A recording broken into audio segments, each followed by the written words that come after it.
Mais du fait qu'ils adorent les samedis, intérieurement ne reconnaissent pas la résurrection. Mais nous, comme nous avons cette promesse-là d'être un jour ressuscité, dimanche, nous nous réjouissons.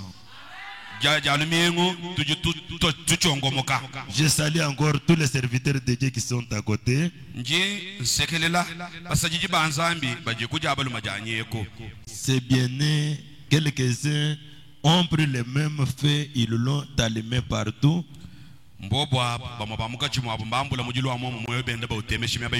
Amen. Dans les champs missionnaires, d'autres quand nous parlons sont en brousse.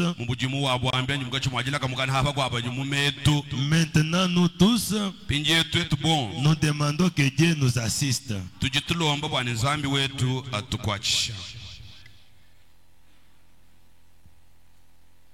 Je vous demanderai de vous tenir debout.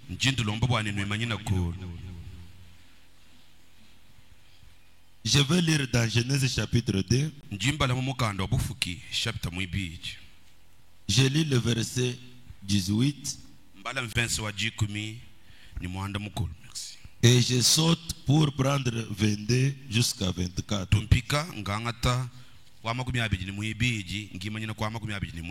L'Éternel Dieu dit: il n'est pas bon que l'homme soit seul. Je lui ferai une aide semblable à lui. L'Éternel Dieu forma une femme de la côte qu'il avait tirée de l'homme. Et il l'amena vers l'homme. Et l'homme dit: voici cette fois-ci celle qui est os de mes os et chair de ma chair. On l'appellera femme parce qu'elle a été prise de l'homme. C'est pourquoi l'homme quittera son père et sa mère et s'attachera à sa femme et ils deviendront une seule chair. Que le Seigneur bénisse la lecture de sa parole. Asseyez-vous. Seigneur Père de gloire, encore une fois, nous sommes devant le trône de ta grâce. Parce que nous savons, tout le monde sur la terre est indigne. Il est essuyé jusqu'au sourcil, Seigneur. Ni t'était ta présence, ni t'était le sang versé au Golgotha, personne ne pouvait parler du salut.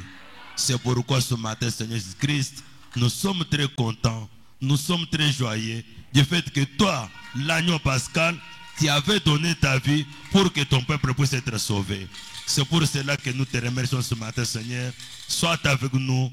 C'est toi le prédicateur du jour. C'est toi qui avais inspiré aux gens d'écrire cette Bible. Mais celui qui est capable de l'interpréter, ce n'est que toi seul. C'est pourquoi nous t'invitons pour que tu puisses entrer en scène. Sois l'orateur du jour. Prends maintenant cet auditoire sous ton contrôle. Ou tous ceux qui sont afin qu'ils puissent te comprendre comme tes bien-aimés, Seigneur. Parce que cette parole n'est adressée qu'aux élus. Nous te prions ici au nom du Seigneur Jésus-Christ. Amen. Amen. Et comme il y a un problème de cérémonie de mariage, c'est pourquoi je voulais prendre l'exhortation sur le mariage. Amen. Le thème que je vais intituler aujourd'hui, compagne de la vie.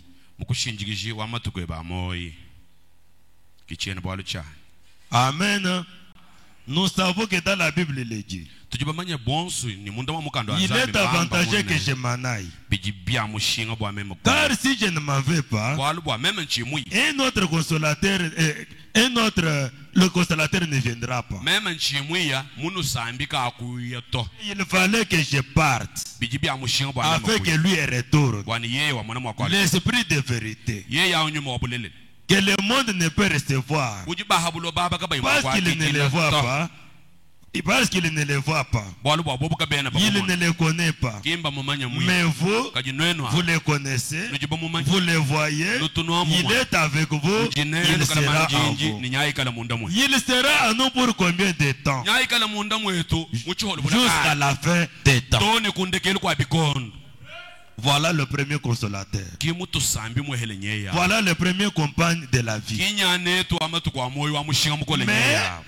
dans l'humanité, quand Dieu a créé toutes choses, Adam était seul. Il n'avait pas quelqu'un ou bien quelqu'un qui était semblable à lui. Parce que quand Dieu a créé les animaux, il les a fait venir vers Adam pour voir comment Adam va lui donner le nom. Mais tous ceux qui venaient vers Adam, ils ne venaient que par couple. Des tourterelles pouvaient venir, arriver devant Adam, pouvaient commencer à faire des gestes. Adam regardait et il disait, ça c'est une tourterelle mâle, et ça c'est une tourterelle femelle. Tous les animaux venaient faisaient de la même manière. Mais quand Adam regardait tout autour de lui, il n'y avait rien. S'il pouvait faire le bras comme ça, c'était dans le néant. Tandis que les oiseaux, quand un oiseau étendait son aile, ça touchait quelqu'un d'autre. Mais Adam s'est vu seul. Dieu a vu ces soucis-là. Et il a dit, il ne fallait pas que l'homme soit seul. Je vais lui faire une aide semblable à lui. Branham me dit, si Dieu a donné à un homme quelque chose de meilleur à part le salut, c'est la femme. Et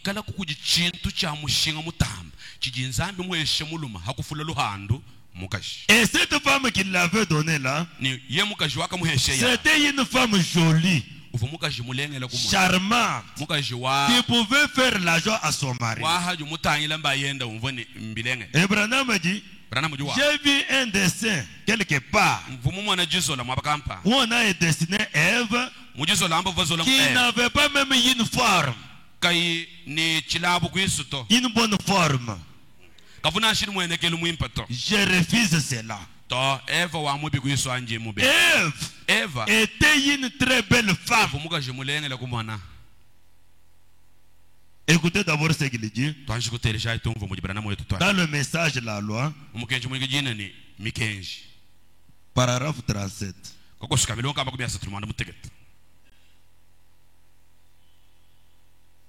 Mais je crois, parce qu'au 36 où il parle de cela, il a commencé à dire qu'il y avait un faux dessin. Mais nous commençons nous au 37. Mais je vois qu'Ève était la plus belle femme que Dieu ait jamais placée sur la terre. Je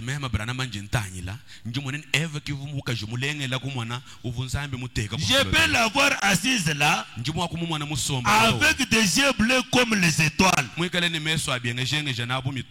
comme les étoiles de ciel, étincelant. Une longue chevelure tomba sur le dos. C'était la femme la plus parfaite qui ait jamais existé sur la terre.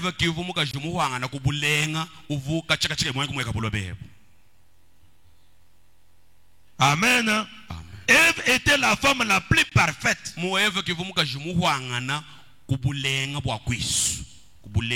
Dieu a donné à Adam la meilleure chose qu'il pouvait lui donner.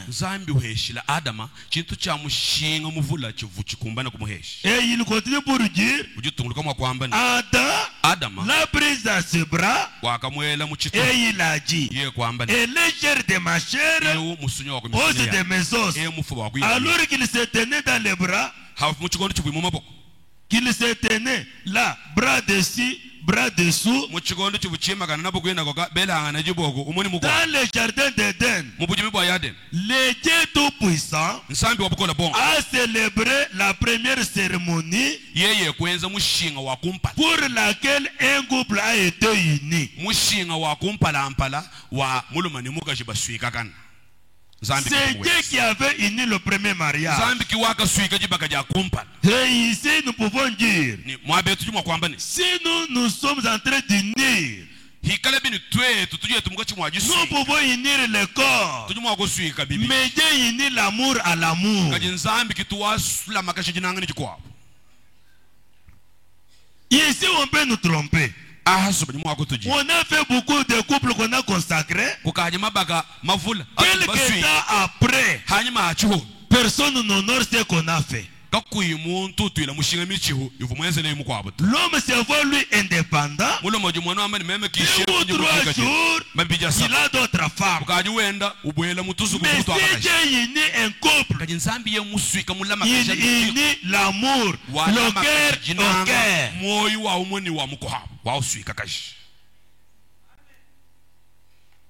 Amen. Amen. C'est pourquoi il dit, c'est une sainte chose, c'est une chose sainte et sacrée. C'est Dieu qui a célébré la première cérémonie.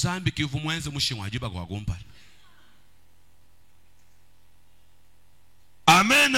Amen. C'est pourquoi aujourd'hui, nous disons aux enfants de Dieu, la Bible dit, faites comme au commencement.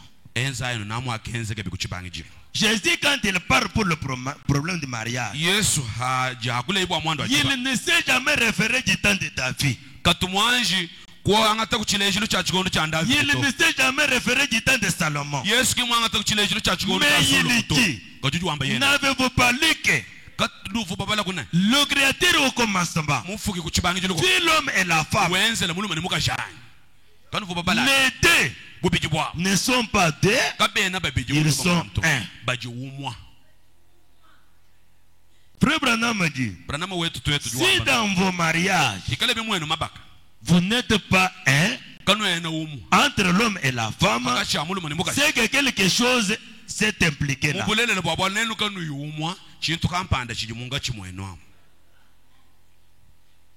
Parce qu'il fallait que l'idée qui se trouve dans l'homme puisse être aussi dans la femme, qui travaille avec un seul objectif. Si ce n'est pas le cas, allez revoir vos vœux.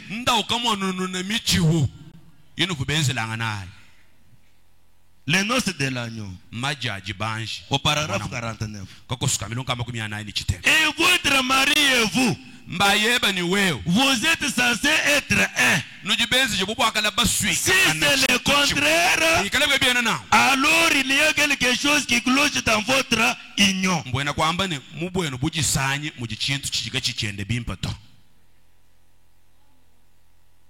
L'homme et la femme doivent être un,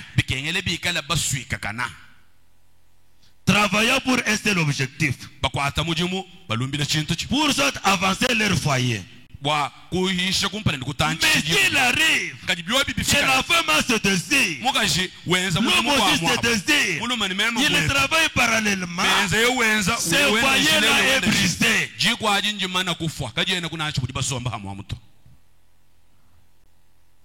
Parce que lors de la cérémonie, quand la femme prend le nom de son mari, elle devient l'héritière de tout ce que son mari a. Jésus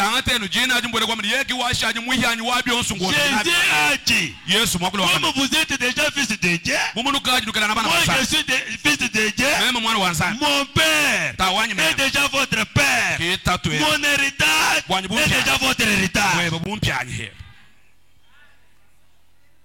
Mais comment dois-je cacher quelque chose à ma femme?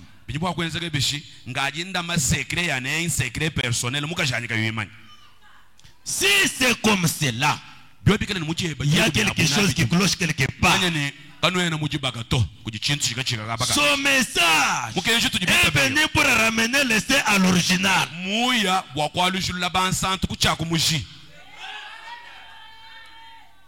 Quelqu'un ne peut jamais dire que je crois le message. Si la femme qui prétend être une sainte de Dieu a un compte à part et le mari a un compte à part,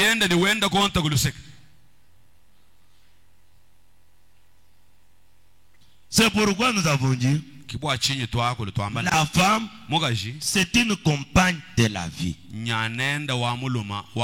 n'est pas sur cette terre seulement. Nos épouses ici, c'est d'éternité en éternité.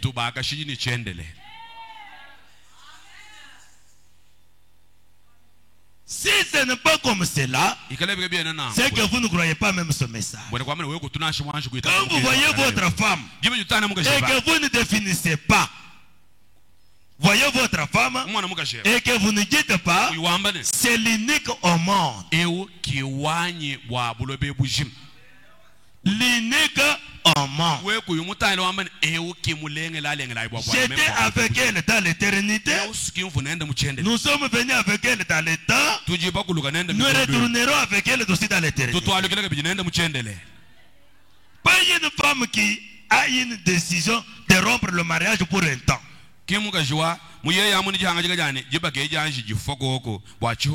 Non, elle est là. Un petit problème chirurgical. Il dit aux enfants, si je peux partir chez nous aujourd'hui, est-ce que je peux vous embarquer? C'est-à-dire elle est venue pour retourner. Mais nous disons à nos enfants, nous disons à nos femmes, le message nous dit, c'est d'éternité en éternité. C'est pourquoi lors de ce symbole de bague ici, cette bague n'a pas une gentille. Frère Branham dit dans la demeure future, si qui dit que cela signifie c'est d'éternité en éternité.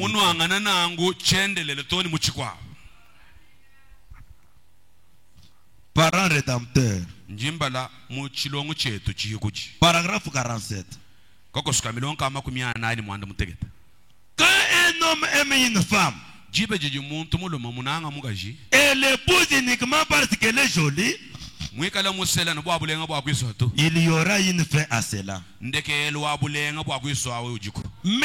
un homme trouve une femme qu'il aime, sans savoir pourquoi il l'aime, et la femme trouve quelqu'un, un homme qu'elle aime,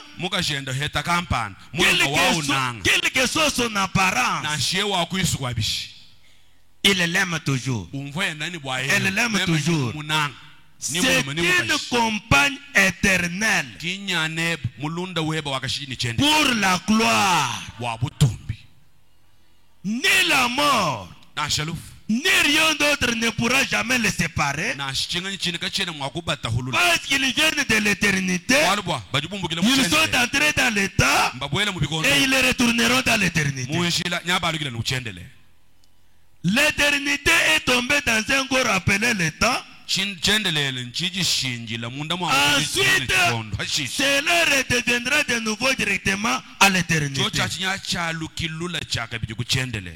L'amour dont nous parlons ici, ce n'est pas l'amour du mari. Ce n'est pas l'amour de la femme.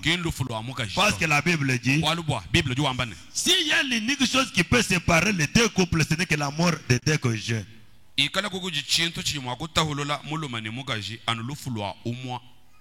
Mais l'amour dont Branham a parlé, c'est l'amour des enfants. Un enfant peut mourir. C'est dit à quoi? Examinez seulement votre vie.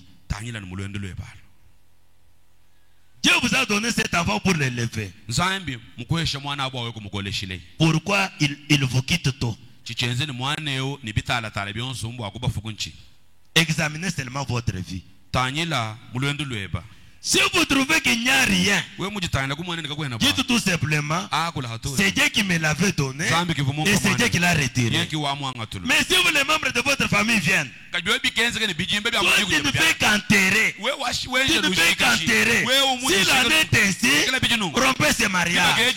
Dites-lui, ni la mort, ni le chagrin ne peut nous séparer. Seulement la mort de l'un d'entre nous.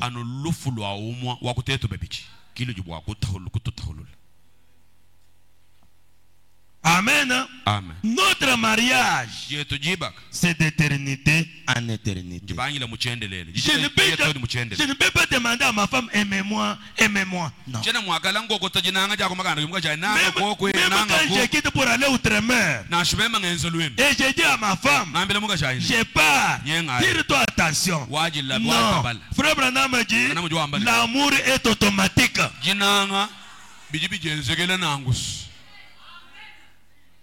C'est automatique.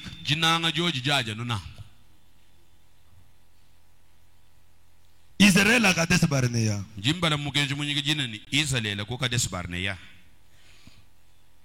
Si ma femme, paragraphe 37, si ma femme me respectait parce qu'elle a peur de moi, je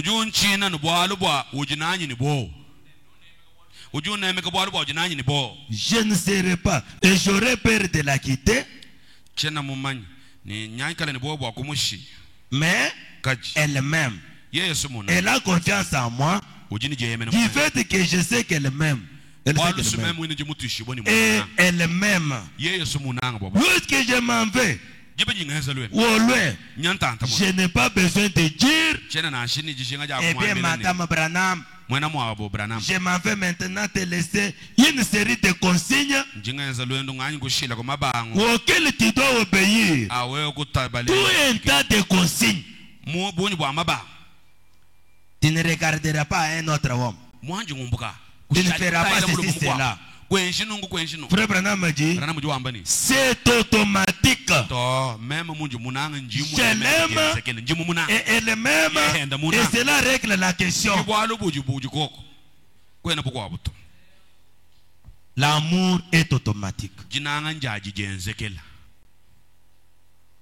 C'est pourquoi mes chers frères, parce qu'aujourd'hui nous avons nos jeunes qui sont nos jeunes convertis qui ne connaissent pas pourquoi même ils sont venus au message. Quand le message était venu, on disait, et chez nous il y a une devise, pas de divorce. Si vous êtes sincère, même au début du mariage, confessez vos mauvaises voies. Vous les confessez à ton mari. S'il t'a pardonné, et le ciel aussi t'a pardonné. Parce que vous ici, vous êtes le sang de Jésus-Christ. Si vous dites à quelqu'un, nous te pardonnons, et si quelqu'un confessait cela du fond de son cœur, comme vous êtes l'équivalent du sang de Christ, votre parole, votre pardon, c'est Dieu qui pardonne.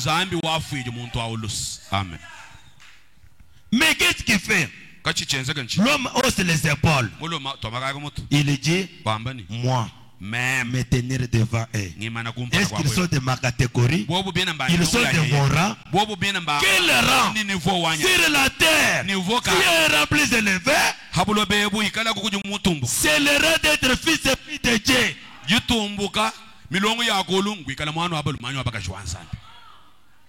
Ce n'est pas être un pasteur, non. Ce n'est pas être un prédicateur. Ce n'est pas être un diacre. Ce n'est pas être un évangéliste. Mais c'est être fils et fille de Dieu de nouveau.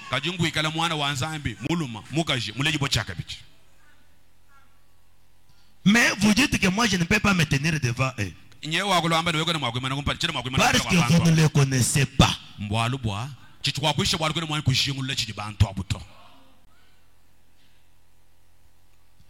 C'est pourquoi, mes chers frères, l'homme et la femme sont inséparables. C'est pourquoi dans Matthieu 19, on a demandé à Jésus, est-il permis à un homme de répudier sa femme pour un motif quelconque? Jésus a dit, niet.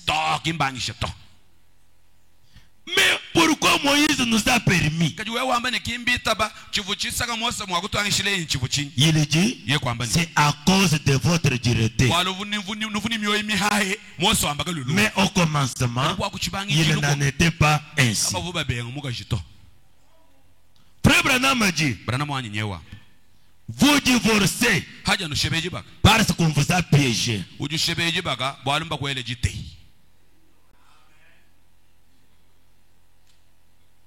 Vous avez suivi le conseil des gens au lieu de suivre la parole de Dieu. Amen. Amen. Quand on lit un mariage, quand on est un couple, votre fait, c'est jusqu'à ce que la mort vous sépare.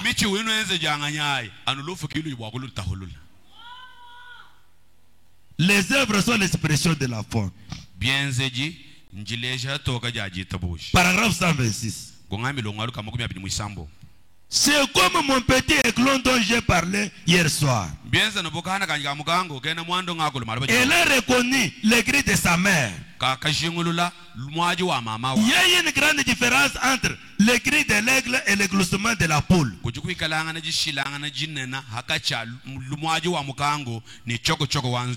Voyez, il était un aigle depuis l'œuf. Ce n'est pas juste à ce moment-là qu'il est devenu un aigle. Il était toujours un aigle. Un chrétien a toujours été chrétien. C'est pourquoi le divorce. Vous divorcez parce que vous avez été pris dans un piège. À cause de vos ancêtres.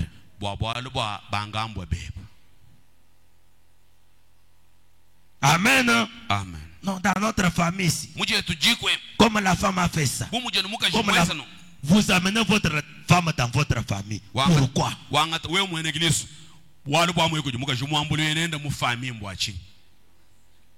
Vous prenez votre mari, vous l'amenez dans la famille. Pourquoi?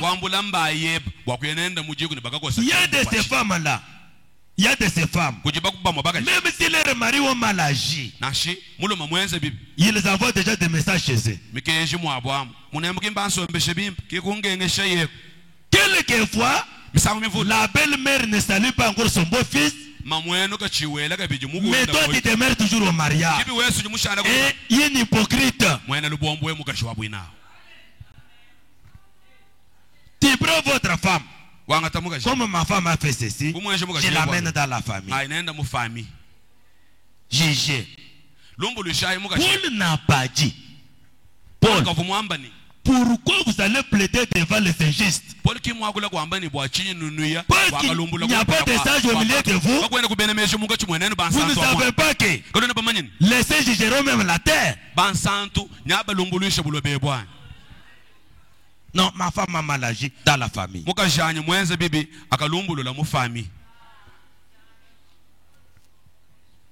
Vous l'avez amené là-bas. On l'a jugé. On a dit, elle doit nous donner 4 chèvres. Qu'est dit hébreu? Là où il y a encore le sacrifice pour le péché, il n'y a pas le pardon.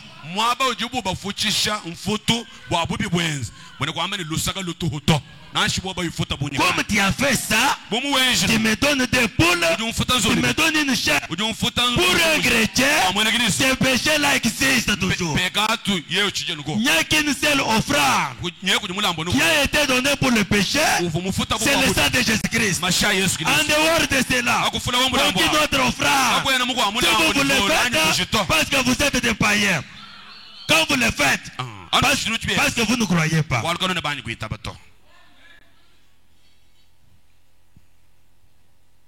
On a amené Jésus-Christ devant Pilate. Pilate pose la question à Jésus.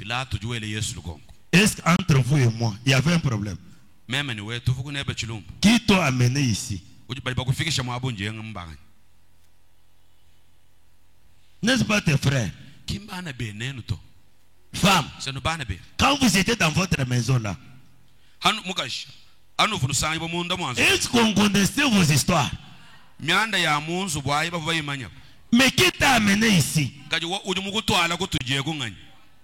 C'est pourquoi lors de la consécration on dit entrer dans le mariage avec discrétion.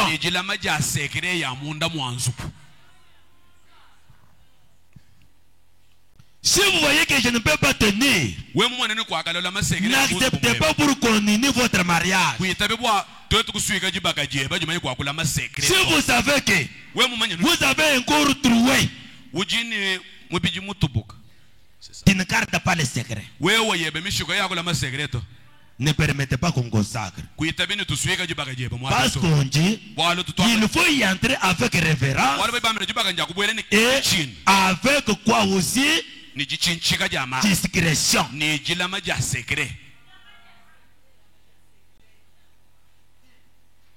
Non, ma femme là. Frère Branham m'a dit, si quelqu'un ne veut pas encore vivre avec sa femme, s'il en a déjà marre avec sa femme, il va fomenter même des motifs.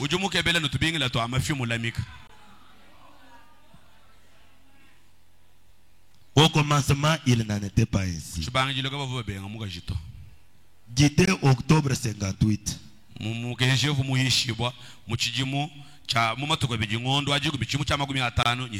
Paragraphe 17.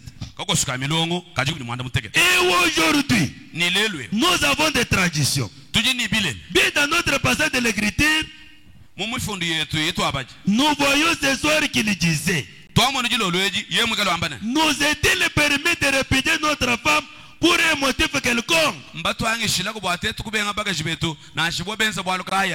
Eh bien, c'est pratiquement ainsi aujourd'hui. S'ils ne veulent donc pas vivre avec leur femme et leur mari, ils trouvent simplement une raison pour la répudier. Non, quand je l'avais épousée là, je l'avais trouvé qu'elle était infidèle. Après avoir eu combien d'enfants?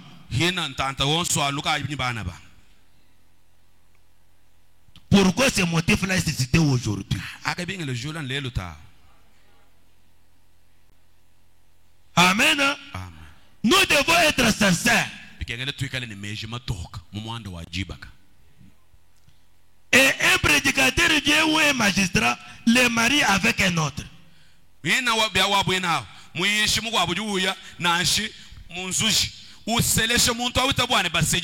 Quelqu'un qui a répété une femme, un divorcé, vous le remariez.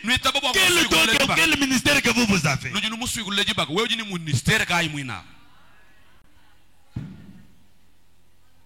Lors du mariage, on appelle les couples, on les place ici. On pose la question. Qui connaît? Vous vous taisez. Quand l'assemblée reste bouche bée, on va s'adresser uniquement au couple. On leur dit, vous êtes venus pour être mariés, non? Retenez, tout mariage, chaque couple qui sera uni, non comme l'autorise la Bible, leur mariage n'est pas légal. Parce qu'au trône, tous les secrets du cœur seront révélés. Maintenant, on responsabilise les deux.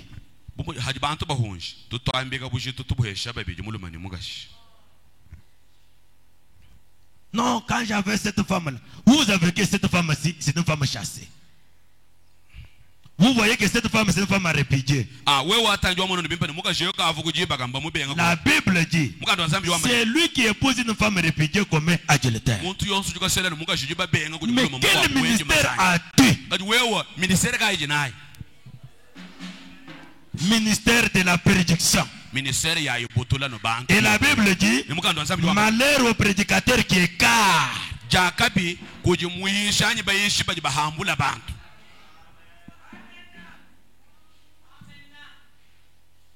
Si frère Branham, avec son fils Billy Paul, qui avait seulement parlé avec une autre fille, Branham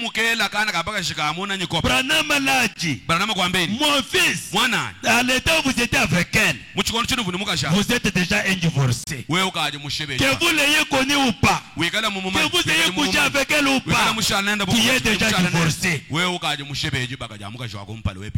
Mais toi, le prédicateur d'ici, tu corriges le message.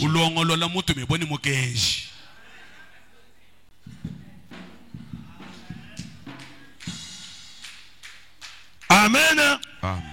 Tout chrétien, même quand il entre dans le mariage, il cherche à plaire Dieu en tout. Pour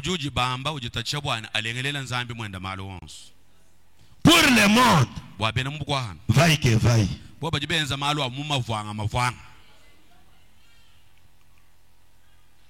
Mariage et divorce.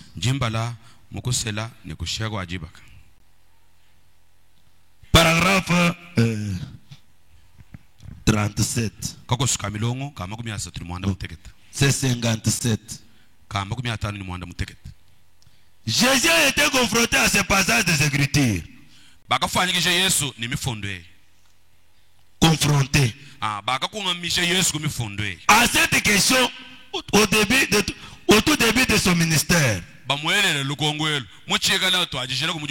Moïse y a aussi confronté tout au début de son ministère. C'est une question de première importance dans les cœurs des croyants. Quelle question? Mariage et divorce. Les pécheurs, saluer décale.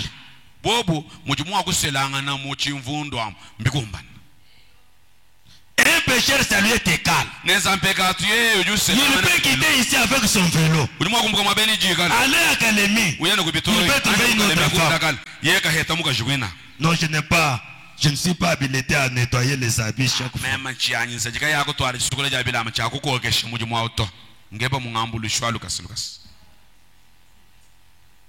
Mais toi chrétien, sache qu'il y a quelqu'un, elle t'attend. Si toi tu nettoies les habits, est-ce que les doigts vont tomber? Tous les travaux revenaient à l'homme. La femme, c'est une aide.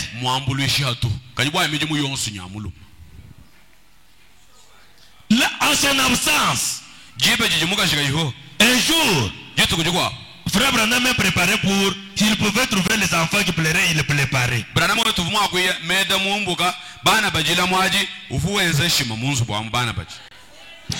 Il y a des bien-aimés ici qui font la même chose. Même s'ils vont dans le trafic, quand ils voient les pécheurs faire ce qu'ils font là-bas, c'est réserve. Notre christianisme n'est pas là où nous sommes connus. La place de la lumière, c'est là où il y a les ténèbres.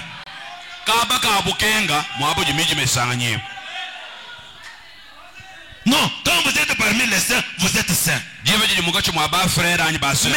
vous quittez là, quand vous quittez ici, vous allez là où se trouvent les pécheurs. Vous vous conformez à eux, vous agissez comme eux. Tandis que l'Église dit, sortez du milieu d'eux.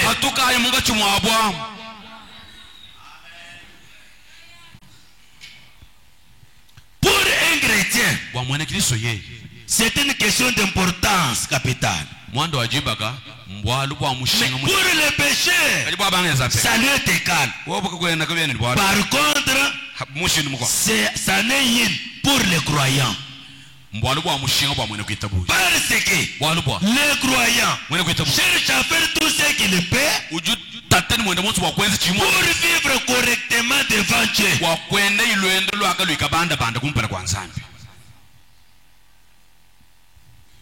Non, je suis dans un milieu où je ne suis pas connu. Branham dit, parce que de ces gens-là, ils étaient partis au trafic acheter sorte même de poissons. Du fait qu'ils ont déjà fait 6 mois, 2 ans, 4 ans, aller-retour avec des enfants.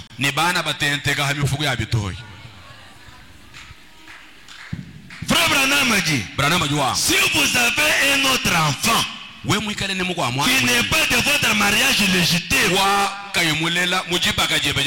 que vous êtes infidèle.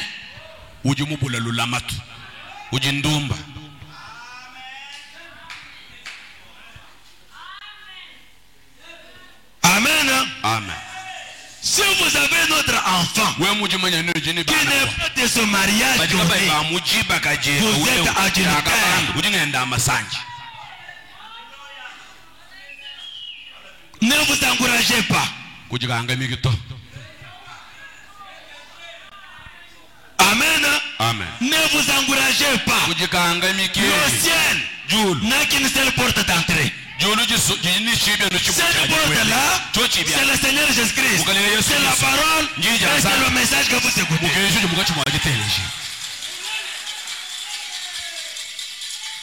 Vous agissez selon le monde. Non, dans notre famille, vous tombez dans des pièges. Et toi, tu ne peux pas défendre l'évangile que vous croyez.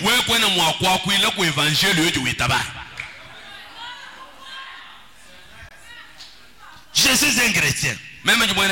Non, comme ton mari a beaucoup de...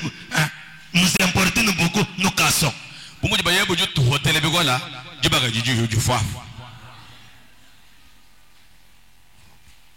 Une fille chrétienne répondra à sa mère ou à son père.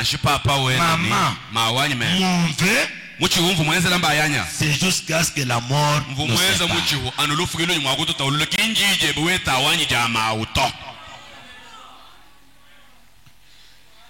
Question-réponse de 62.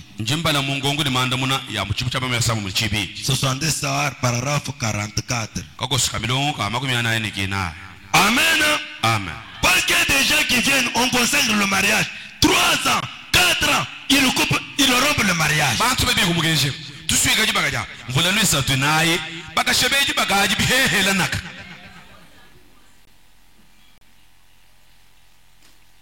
Si vous avez cette intention-là,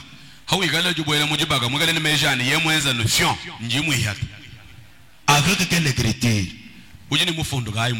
D'abord, écoutez ce que Frère Branham dit. Au paragraphe 43. Maintenant,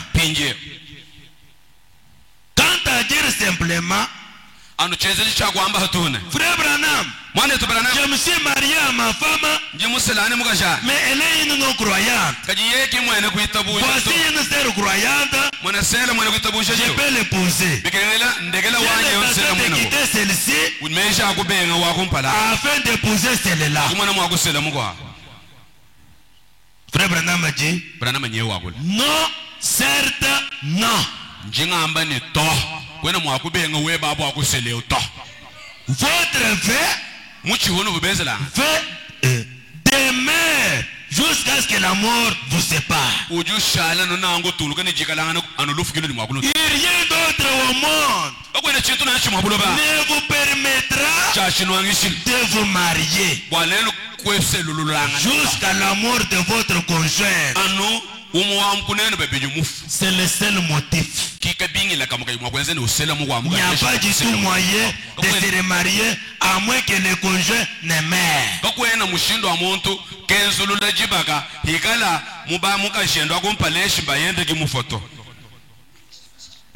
Ne cherchez pas d'autres causes. Nous savons, il y a d'autres causes que la Bible a déjà énumérées qui peuvent amener maintenant à un divorce.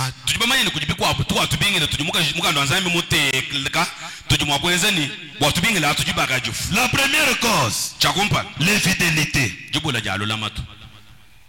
La femme qui a commencé à courir quand elle était encore chez elle.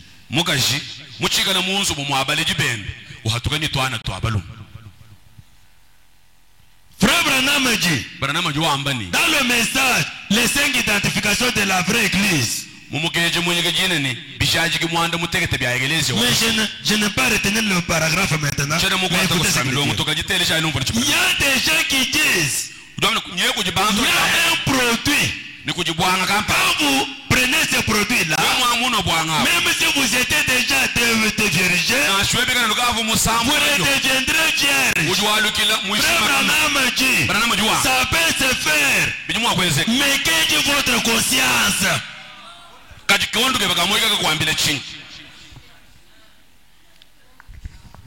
Amen. Amen. Ça peut se faire. Parce que la science aujourd'hui, je peux me fracturer. Et avec la science, on peut maintenant redresser, soutirer et revenir comme si je n'étais pas fracturé. Ça peut arriver. Mais Branham dit, qu'est-ce que votre conscience?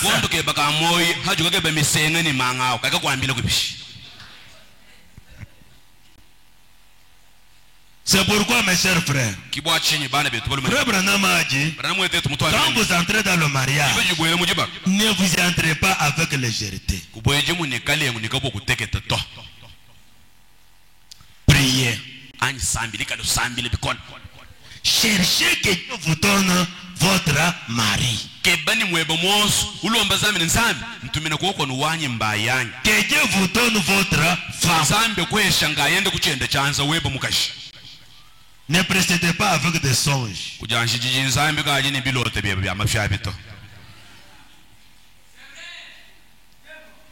Je lis dans l'absolu de 63. Au paragraphe 9. Quand un jeune homme compte se marier à une jeune femme, il doit connaître le caractère de cette jeune femme. Ou la jeune femme doit connaître le caractère de ce jeune homme. Quelque chose auquel il peut s'accrocher. Est-il un homme juste?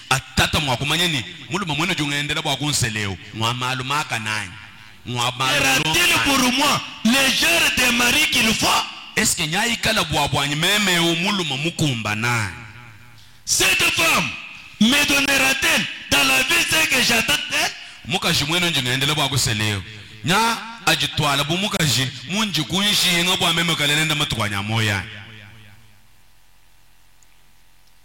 Il doit y avoir quelque chose sur lequel ils peuvent baser leur vie.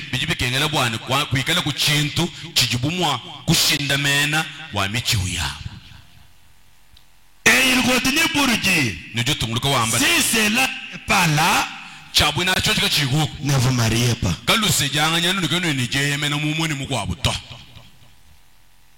Ne suivez pas la beauté. La beauté peut être à l'extérieur, mais à l'intérieur, l'enfer. C'est ce que Frère Branham dit dans le mariage et divorce. Beauté à l'extérieur, l'enfer à l'intérieur.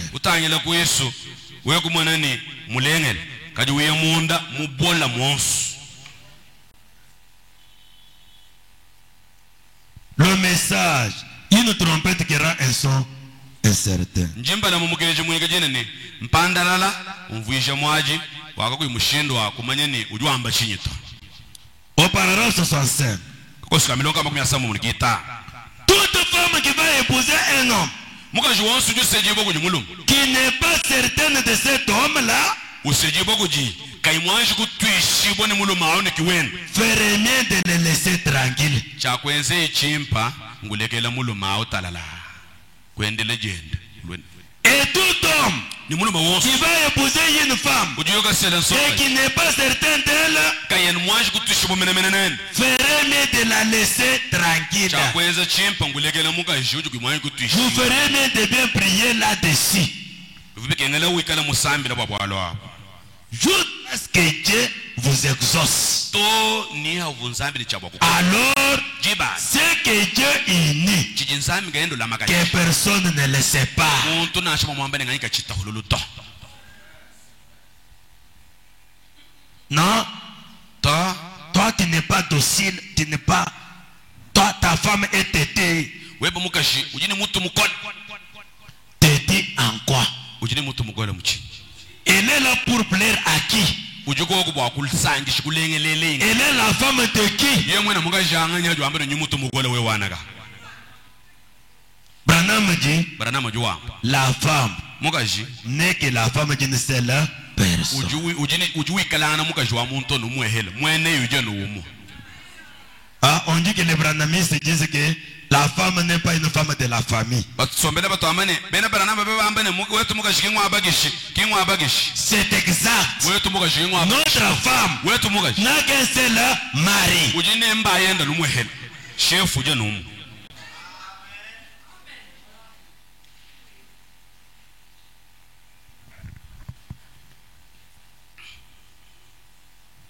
Je lis dans les dieux de cet âge mauvais. Jimbala mukansambi ka chikondo echibi. Au paragraphe 170. Koko suka milongo kaluka mungumi asamu munikibi. Troisième partie du paragraphe là-bas. Chitu wa chisatu charka ko suka milongo.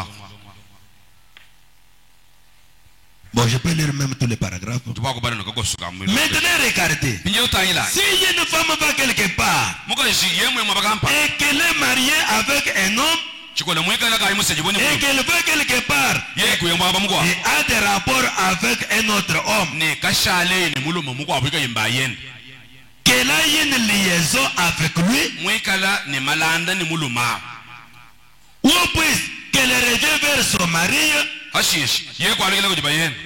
le mari devrait la jeter dehors. Bayenda chakwenze ngumututa chisabata kumwihata. Pas vrai? Kimo muto. Elle doit être fidèle Bikenele ikale ni lulama. parce que Walubwa. elle est liée à lui par un fait. Muswika kanane nemba yenda kwichila kumucho. Même pas faire un clin d'œil au sexe opposé. Ye kavukena mwakutekeshile na shimbo kwa muluma mesu to. Une femme Mukashi. ne devrait pas même faire un clin d'œil à un autre homme. Kena mwakuvinya mukwa muluma jisu to. Elle ne devrait pas même lui faire aucun signe, Na shomwezele sinya kampana. ni n'importe, ni montrer aucune émotion à son écart. Eshiwe umuleja ku chintu kampanda. La femme qui pipe un garçon, Mukashi ubipeso ngalo mawabenda. Hebukali mukawenda mukashi muse. vous voyez, la femme voit qu'il y a des hommes qui viennent. Mukashi mutana mbipomone bantu bolo manyebi. Elle enlève la pagne. Ujuwanju wakasheju hwilo banga jakasheju hwilo. D'autres même, Bakwa bubini. permettez-moi le terme, Nangi shai ngako. elle voit que les hommes sont derrière. Mamwana ne bata ba Elle commence à riner à 2 mètres. uhengama wakutata mumetela muehele bantu balo mabihita Branham dit, barana majo elle ne doit pas montrer aucune émotion à son écart. mukashikena mwakwenza ku chintu kampanda cha chimweka Parce que walubwa elle est absolument l'épouse d'un seul époux. walubwa ye ujukala na mukaji musela wa muntu lumuehele. C'est pourquoi, mes chers frères, Bwa chinyi bana betu bana c'est Dieu qui a institué le mariage. zambi kinyumuteka jibaga C'est bujinji Dieu qui avait dit, zambi kibumwamba il n'est pas bon que l'homme soit saint. kabiyene bimpa bwa mulu magalenga La yito femme que j'ai mukajunji ne m'accompagne, ujonshinjikije matu kwa moyo même dans les travaux. na shikumiye munyungwa Frère Frère Branham dit, Branham ajua l'homme travaille, mulo majua la femme travaille aussi. muka shwenzende Ils doivent travailler ensemble. kenele bikale benzela mujimu ham Je ne travaille pas. mema chile ngenza mujimu to Je suis venu pour faire des fonctions. mema njimu mwa bebo akwenza mijimu En ibija entre-temps, je donne naissance. nenda ngulelela En bana entre-temps, je travaille encore. tuyenebe nikubujimu Toi, tu donnes naissance, toi seul. bana abujulelanga yebo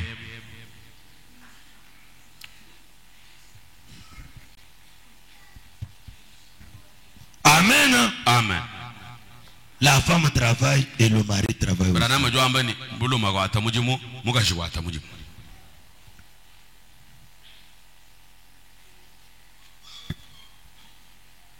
Les œuvres sont l'expression de la foi. byenziji kijilesha toka jajitabusha Je commence par 212. nyintu ajishila koko sikabinokanga mibijugu Remarquez, taila Jésus a dit, yesu kumwamba crois seulement, itabana car toutes choses sont possibles à celui qui croit. bwalo bwa chintu ni chintu chonso nchihela bwayojuita La foi kitabuya et les œuvres ni byenze sont comme mari et femme. mbyenza mujimulume ni mukashi Ils agissent ensemble. bijibi kwatachila mujimu hamu Le mari travaille avec sa femme. mumuluma ujiwenza mujimu ni mukajenda Et la femme travaille avec son mari. mukajenda wenza mujimu ni Ils s'identifient l'un à l'autre. bafanangana umwa mumugwabo C'est comme un homme qui dit mbyenza nibumuluma wambane qu'il est marié wambane muselangana et qui cependant chikola ne peut agir kayimwa kwenza chintu et montrer qu'il a une femme. nekulesha kunotuni mukaji muselato Non, je suis déjà marié. Je suis mema déjà kaji marié. muselangana nji muluma nji muselangana Quand tu vas rentrer chez vous, pinja walukila la femme va tendre la main. ajo alukila kumbele mukashi nyakolwele chana Est-ce que tu peux montrer que vous avez une responsabilité? uji mwakwenza kujesa waulejeni uji ni bushitu bwalubanza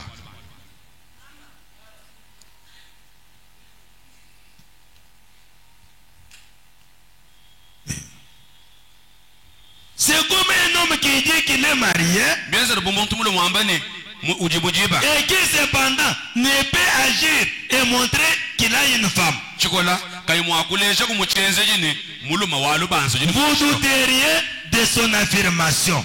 wabwinawo ye wambane mema nji shefu walubanza L'homme dit, je me suis marié. muluma wambane ngayi musela On vous lui demande, bakwele lukongo où est votre femme? mukasheba Je wisha ne sais rien. nchene nichinje mumanyi Voyez-vous, nomo j'aurais beaucoup de peine à le croire. wabwinawo bwamenya kumwitaba ni muselana Je lui demanderai, nyamwebeshi où est votre femme? mukasheba wayikwehi Je ne sais pas.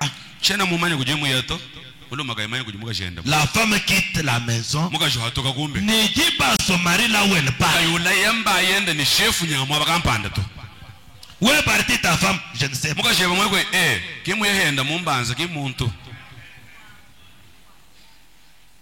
C'est pourquoi nous disons, kibwa shintu twambani les couples que nous allons unir, be baba kabato aswika mujiba qu'ils sachent que bikala bamanyana chaque mouvement chonsi chibumwa doit être connu de tous. bikengele bikala baba Parce que la Bible dit, wani mukando asambi twamba le mariage jibak doit être honoré de tous. njaba nemeka kuja umuntu yonse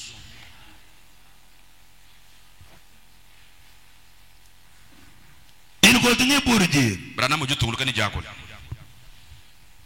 donc vous voyez, nojiba mwana si vous avez ce que vous prétendez avoir, wewe mumanye chiji welemeye chino jinachi vous dites j'ai la foi. wambani ujini jitaboshi Comment allez-vous montrer que vous avez la foi? mushindu kayo jumwakulesha toka tono nyini jitabojaji Par vos œuvres. ngwishila kubienzi Voyez-vous, wamwa je suis marié. mema ngali musela Comment dirais-je que je suis, que vous êtes marié? nyamanya ni musela nabo abushwebishi Voici ma femme. mukajanye nyewe unshinjikije kumyandani yonse Amen. amen Il dit, uji wamba mes œuvres expriment ma foi. bienzi jibinji ngenza kipi jibileja toka to chinji ngitaba mumeme C'est la différence entre l'explication de Jacques et de Paul au sujet d'Abraham. kijishilangana jikoko gacha mumvuisha ayone ne apetelo achichi Ils ne se sont pas contredits l'un à l'autre. kaba vuba bengana mujagula Les deux disaient la même chose comme Marie et femme. La foi et les œuvres sont comme Marie et femme. Toi, ne me dites pas que je suis ta femme. Non. Montre-moi que c'est moi ta femme. Que les œuvres parlent. Ne dites pas que c'est moi ton mari. Non. Que tes œuvres parlent. C'est pourquoi mes chers frères, comme nous faisons la course au temps, nous retournerons dans la Bible. Amen. Amen. C'est Dieu qui a dit que chaque homme est sa femme. Et que chaque femme est son mari. Ce n'est pas aller ramasser quelqu'un dans la rue.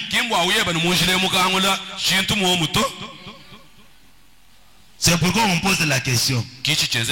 À qui demanderai-je? D'autres ont fui avec les enfants d'autrui.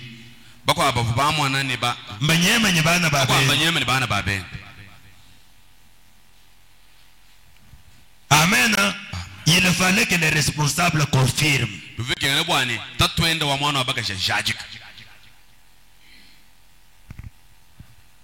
Frère Branham, dans question-réponse,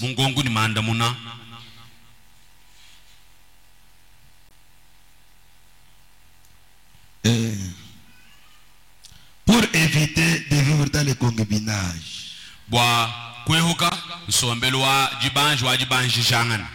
question-réponse numéro 2, 193, 191. Selon, mais c'est jusqu'à 199, mais je ne peux pas lire les tout petits.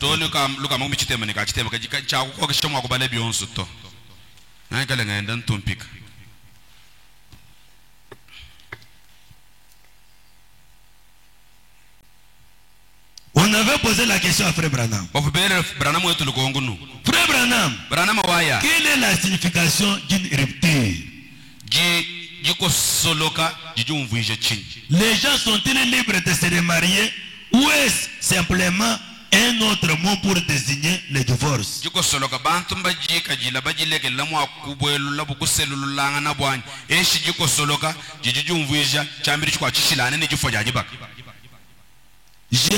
J'aimerais avoir quelques renseignements à ce sujet.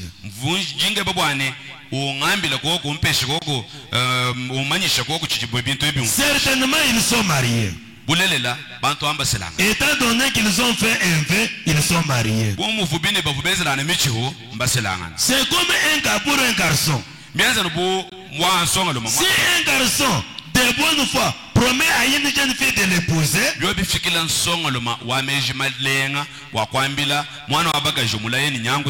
a un engagement envers celle-ci. Elle est comme mari à elle. La seule chose que la loi fait, c'est de vous donner un document vous autorisant à vivre ensemble pour éviter de vivre en concubinage. Quand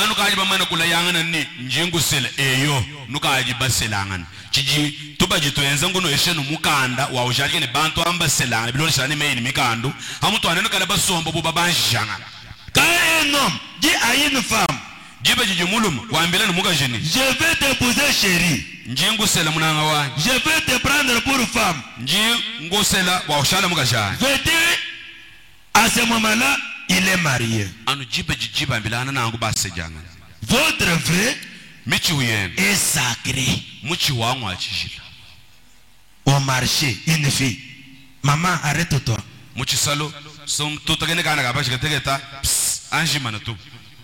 Si tu arriveras à la barre de jugement, tu auras combien de femmes? hawe kala wewe ujende magijeno twana to abaga jitonso kutuba je to achilumbulu ji kujinzani nyawo kema na kuni baga jipunyu munyu.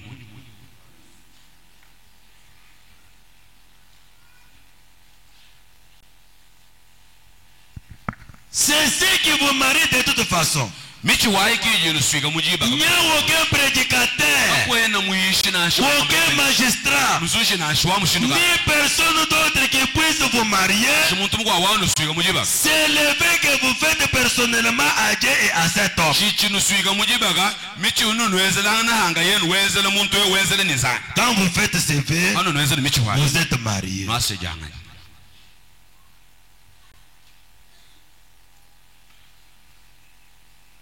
Vrai Branham a dit, ne promettez pas le mariage à quelqu'un et refusez de l'accomplir.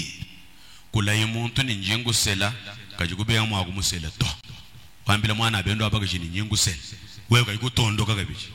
Branham a dit, si vous avez promis cela à ces garçons, au paragraphe 197,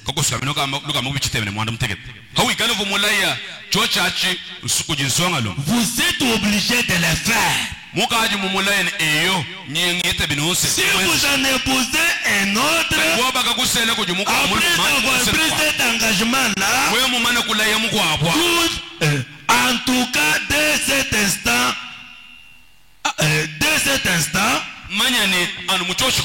vous vivez en adultère. Non, j'aimerais que tu m'épouses.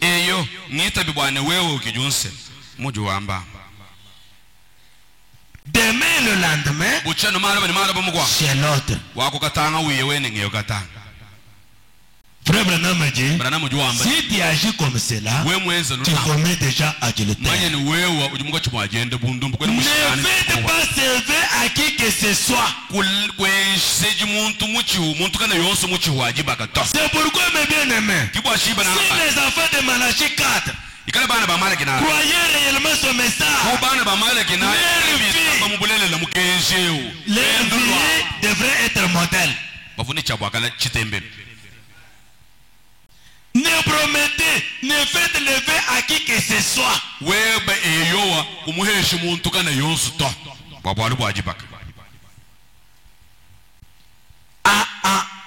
À moins que vous ayez l'intention de le tenir. Souvenez-vous, la Bible le dit. Joseph avait promis d'épouser Marie. Joseph uvumulaya wa kusela Marie. Et Dieu dit, Zambi wambane. Kenu shambiro nash. Lisez les lois de l'Ancien Testament à ce sujet. Voyez-vous, dans la loi de l'Ancien Testament, si vous promettez à une femme de l'épouser et que vous en épousez une autre, vous commettez adultère. Et pour cela, vous êtes expulsé du camp.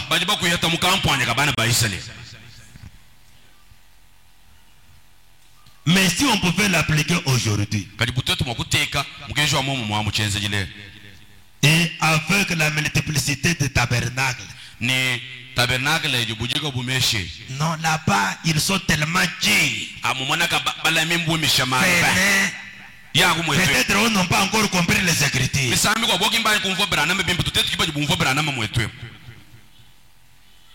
On vous reçoit pour votre destruction.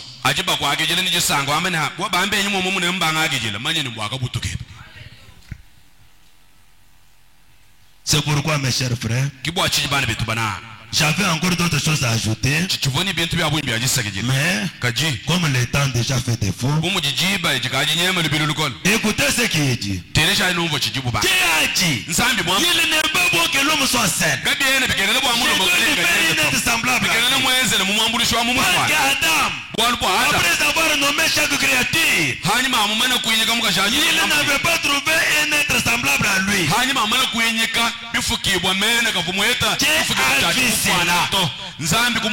Dieu a décidé qu'il fallait que cet homme ait sa femme. C'est la loi de Dieu. Que personne ne vous le prive.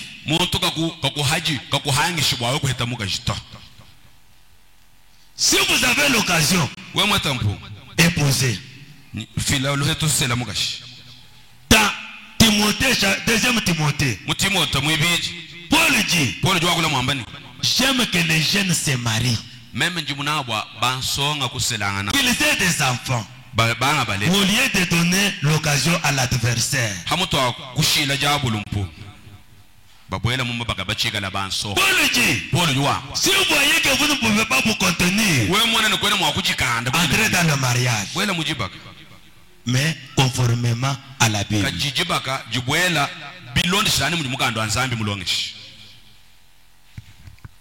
C'est pourquoi, mes chers frères, avoir une femme, c'est un don de l'Éternel. Surtout si elle est une bonne femme. La femme qui dit, si tu m'épouses, je ferai tout ce qui relève de mon devoir d'une femme.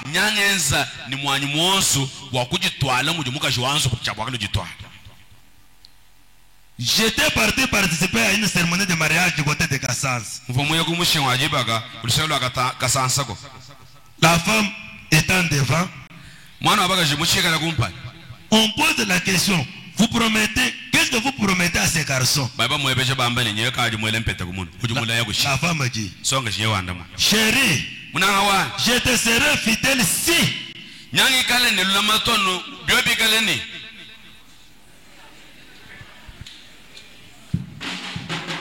Amen. Amen. Elle a posé une condition. Pourquoi tu as posé la condition? Je vous dis, depuis la consécration de ce mariage jusqu'aujourd'hui, pas encore un enfant. Pourquoi la condition? Je te serai fidèle si.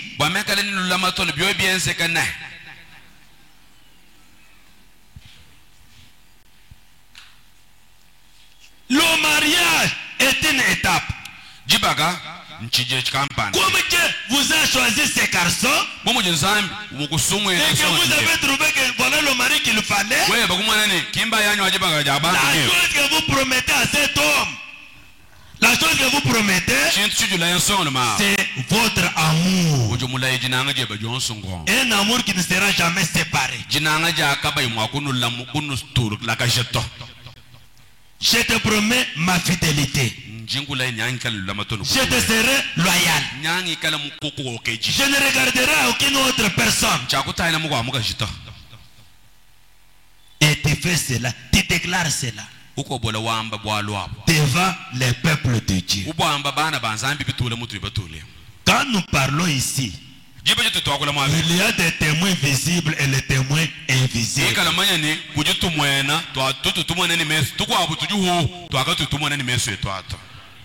Jésus parlait avec ses disciples. Il leur disait, j'irai dans la tombe. 3 jours, je vais sortir de la tombe. Mais ne venez pas me chercher à la tombe. Seulement en Galilée. Mais quand le jour est arrivé, ils sont allés à la tombe. Ils ont trouvé les anges. Les anges leur demandaient, vous ne vous souvenez pas de ce qu'il vous avait dit? Quand il parlait là, est-ce que les anges étaient là? Croyez que même quand je prêche ici, je prêche le ciel et je prêche la terre.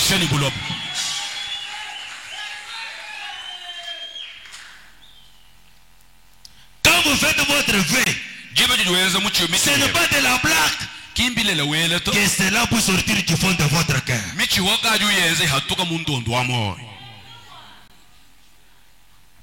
Demain, moi je ne peux pas vivre avec une seule femme, non.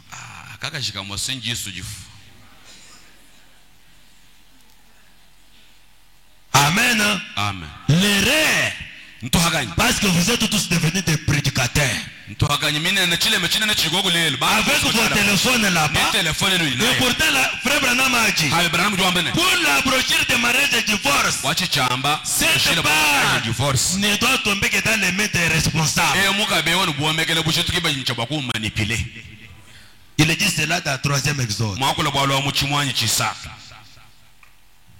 Mais vous avez des Bibles, vous interprétez. Et pourtant la Bible avait posé la question. Tout le monde est prédicateur. C'est ça la confusion que nous avons. C'est pourquoi mes bien-aimés, le mariage, c'est une institution de Dieu seul. Tout le monde qui entre dans le mariage, il honore Dieu qui l'avait dit. Et en y entrant, il entre selon les principes de Dieu. Avec révérence, avec discrétion, avec sobriété,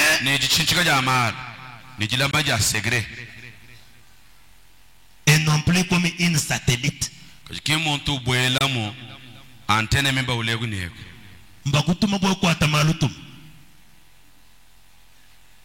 Mama, bajuba kuhe penyama mweba wajiji bayeb.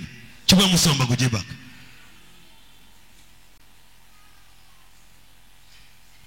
Bintu bishajilabi. Tahol matala lelo. Liya nunu manuna na bintu bien. Ni telefona. Ya. Numanuna na bintu bien. Ya. Matala chijihash.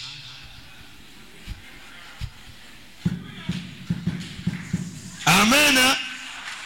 Et c'est pour cela qui était envoyé au mariage.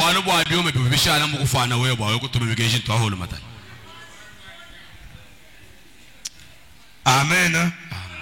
Comme il y a encore notre service, pour le reste, que le Seigneur vous bénisse.